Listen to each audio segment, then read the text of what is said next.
नमस्कार आदाब दोस्तों, एक बार फिर से आप सभी का मैं बहुत बहुत स्वागत करता हूं हमारे इस नए वीडियो में। दोस्तों, एक खुशखबरी से मैं अपने वीडियो की शुरुआत करना चाहता हूं। दोस्तों, दिल्ली दंगा हुआ था 2020 में और दिल्ली दंगे में शाहरुख पठान समेत 10 आरोपियों को बरी कर दिया गया है। दोस्तों, ये बहुत बड़ी खुशखबरी है क्योंकि लगातार शाहरुख पठान को लेकर आवाज़ बुलंद की जा रही थी। और दोस्तों, जब कोर्ट ने ये फैसला सुनाया तो उसके बाद दिल्ली पुलिस को भी फटकार लगाई। ये हेडलाइन पहले देखिए आप, ये देखिए, आरोपी तो बरी हो गए लेकिन दिल्ली पुलिस को भी फटकार लगाई है। इस खबर को दोस्तों ज़रा गौर से देखिए। देश की राजधानी दिल्ली के उत्तर पूर्वी दिल्ली में 4 साल पहले 2020 फरवरी में दंगा हुआ था जिसमें पुलिस ने सैकड़ों लोगों को आरोपी बनाया था। अब इस मामले में दिल्ली की निचली अदालत ने 10 लोगों को बरी कर दिया। तो दोस्तों, कोर्ट ने खास तौर से दिल्ली पुलिस को फटकार लगाई है कि भैया कानून का पालन करो, कानून सबके लिए बराबर होना चाहिए। आर्टिकल 14 का भी हवाला दिया गया कि यहाँ हिंदू मुसलमान करने की ज़रूरत नहीं है कि मुसलमान आरोपी है तो आप उसे उठाकर जेल में डाल देंगे। दोस्तों, शाहरुख पठान की तस्वीर आप जानते हैं, ये देखिए शाहरुख पठान की ये तस्वीर है। ये फ़ोटो दोस्तों 2020 की है, ये शाहरुख पठान की फ़ोटो है। ये फ़ोटो बहुत ज़्यादा वायरल है। तो दोस्तों, दिल्ली दंगे के 10 आरोपियों को बरी कर दिया गया। अब प्रश्न उठ रहा है कि उमर खालिद को कब मिलेगी ज़मानत। दोस्तों, उमर खालिद को लेकर रवीश कुमार ने आवाज़ बुलंद की है। रवीश जी ने कहा है कि अब बहुत हो गया। उन्होंने क्या कहा है दोस्तों मैं आपको बताऊंगा, लेकिन सबसे पहले बीबीसी की इस हेडलाइन पर आप ज़रा गौर फरमाइए। क्या लिखा है? Umar Khalid, Indian activist, languishes in jail without bail और ट्रायल। यहाँ कहा जा रहा है कि भारतीय कार्यकर्ता बिना जमानत और बिना सुनवाई के जेल में सड़ रहा है। ये दोस्तों बीबीसी की हेडलाइन है।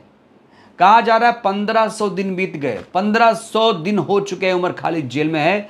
ना तो ट्रायल हुआ है, ना तो सुनवाई हुई है और ना ही बेल हुई है। दोस्तों, उमर खालिद का नाम भी दिल्ली दंगों में आया था। उमर खालिद के खिलाफ फरवरी 2020 में यूएपीए के तहत केस दर्ज किया गया था। तब से वो जेल में हैं। उन पर आरोप है कि उन्होंने दिल्ली में 23 स्थानों पर विरोध प्रदर्शन का आयोजन किया जिसकी वजह से राजधानी में दंगा भड़का। हालांकि उमर खालिद लगातार इस बात पर कायम है कि दंगा भड़काने में उनका कोई भी हाथ नहीं था और उनका परिवार दोस्तों लगातार संघर्ष कर रहा है। कई बार विरोध प्रदर्शन हुआ और कई बार आवाज़ बुलंद की गई। दिल्ली हाई कोर्ट भी परिवार गया जिससे जमानत मिले, लेकिन दोस्तों कोई राहत फिलहाल नहीं मिल पा रही है। शाहरुख दोस्तों, रवीश कुमार ही नहीं बल्कि बहुत सारे लोग, जैसे मैं नाम लूँ तो योगेंद्र यादव भी इस समय उमर खालिद के समर्थन में आ चुके हैं। दोस्तों, ये हेडलाइन पहले आप देखिए। फ्री उमर खालिद नाम से ये एक्स पर एक अकाउंट है जिसमें कहा जा रहा है कि 4 साल से ये जेल में कैद हैं। इन्होंने कोई गुनाह, कोई जुर्म नहीं किया, फिर भी इन्हें इंसाफ नहीं मिल रहा है। ये जो लड़ाई है लगातार जारी रहेगी। 4 years ऑफ इनजस्टिस, यानी अन्याय हो रहा है। उमर खालिद कह रहे हैं कि यहाँ पर उमर खालिद का परिवार कह रहा है, उनके समर्थक कह रहे हैं कि ये अन्याय हो रहा है। दोस्तों, इसी को लेकर रवीश कुमार जी ने क्या लिखा है ये देखिए। बेल नियम और जेल अपवाद उमर खालिद और गुलफिशा फातिमा पर कब लागू होगा? 4 साल हो गए। दोस्तों, गुलफिशा फातिमा, उन पर कब लागू होगा? गुलफिशा का भी नाम रवीश कुमार जी ने लिया है। आपको याद दिला दें, सुप्रीम कोर्ट ने एक आदेश दिया था, एक सिद्धांत दिया था कि भैया बेल जो है वो नियम है, नियम। कोई कैसा भी हो उसे बेल तो जमानत तो मिलना चाहिए। जेल वोल तो ये एक्सेप्शन है, अपवाद है। तो इसी पर रवीश कुमार जी ने तंज कसा है कि भाई बेल नियम है, जेल अपवाद है, फिर उमर खालिद को क्यों 4 साल से जेल में सड़ा रहे हो? दोस्तों, उमर खालिद का समर्थन करते हुए योगेंद्र यादव जी ने क्या लिखा ये देखिए। बिना किसी अपराध के उमर खालिद ने जेल में 4 साल पूरे कर लिए। ये 4 साल दाग है हमारी न्याय व्यवस्था पर, भारत के संविधान पर। दोस्तों, लगातार चारों तरफ से इस समय उमर खालिद रिहा करो की आवाज़ बुलंद हो रही है, जिसमें रवीश कुमार जैसे प्रतिष्ठित पत्रकार भी शामिल हो गए हैं।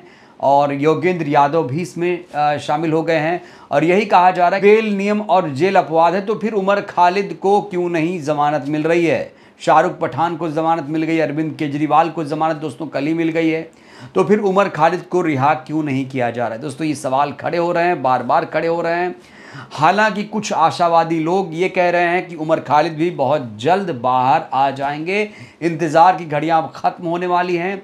और कई सारे दोस्तों वकील भी इस समय हमने बातचीत की उनसे कि उमर खालिद का केस आपको क्या लगता है कि वो हमेशा हमेशा के लिए जेल में रहेंगे। तो दोस्तों कई लोगों ने कहा है हमसे भी बातचीत में कि उमर खालिद भी बहुत जल्द बाहर आ जाएंगे, क्योंकि ट्रायल नहीं शुरू हुआ है अभी तक। दोस्तों सोचिए, ट्रायल भी नहीं शुरू हुआ है, बिना ट्रायल के किसी को जेल में रखा गया है। इससे बड़ी नाइंसाफ़ी, इनजस्टिस और क्या होगी। बहरहाल दोस्तों इस वीडियो में फिलहाल के लिए बस इतना ही। आपको क्या लगता है उमर खालिद को कब तक रिहाई मिलेगी, कब तक ज़मानत मिलेगी? अपनी प्रतिक्रिया आप लोग भी दीजिए। बहुत बहुत धन्यवाद, शुक्रिया।